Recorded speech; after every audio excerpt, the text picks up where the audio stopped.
Assalamualaikum warahmatullahi wabarakatuh.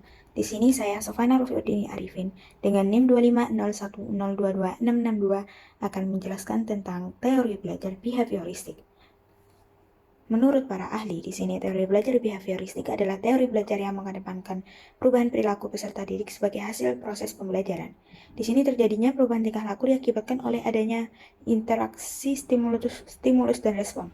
Teori belajar di sini berorientasi pada perilaku yang lebih baik dan positif untuk perilaku para siswa sendiri. Prinsip teori belajar behavioristik. Apabila seseorang sudah mampu menunjukkan perubahan perilaku, maka dikatakan sudah belajar. Di sini artinya kegiatan belajar yang tidak membawa perubahan perilaku tidak dianggap belajar menurut teori ini. Yang kedua, hal yang paling penting pada teori ini adalah stimulus dan respon karena bisa diamati. Hal-hal seperti selain stimulus dan respon tidak dianggap penting karena tidak bisa diamati secara langsung. Lalu ketiga, adanya penguatan reinforcement, yaitu hal-hal yang bisa memperkuat respon.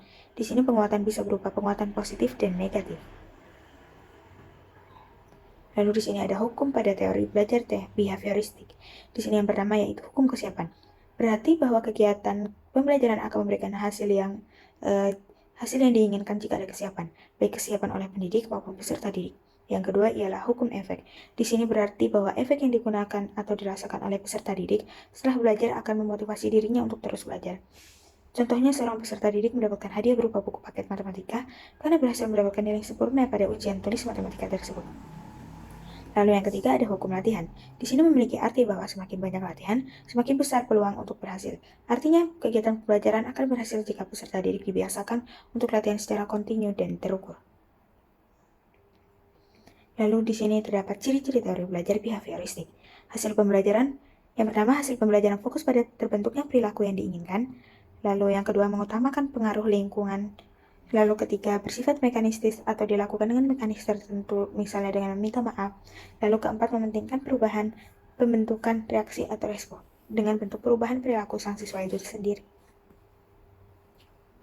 Contoh penerapan teori belajar behavioristik yang pertama, jika guru menjumpai adanya kesalahan, baik pada materi maupun pada peserta didik, maka akan segera dinasehati. Dengan contoh, jika murid melakukan kesalahan, maka akan dinasehati oleh sang guru untuk menuju jalan yang benar.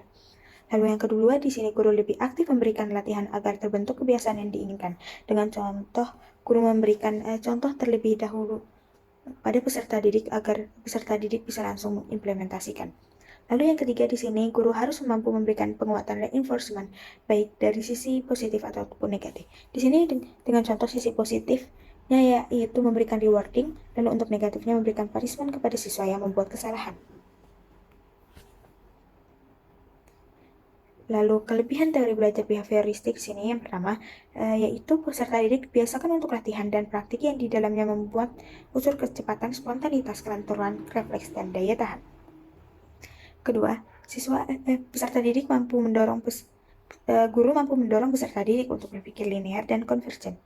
Yang ketiga, memudahkan peserta didik untuk mencapai suatu target tertentu dalam suatu pembelajaran. Yang selanjutnya ada kekurangan teori belajar behavioristik. Di sini siswa dapat terbatas dalam menjalani kreativitas, produktivitas, dan imajinasi.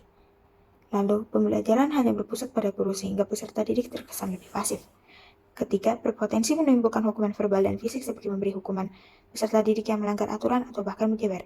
Hukuman semacam ini justru bisa berakibat buruk pada perubahan perilaku peserta didik itu sendiri. Keempat, yaitu timbul kesulitan untuk menjelaskan kondisi belajar yang kompleks karena hanya beracuan pada stimulus dan respon peserta didik.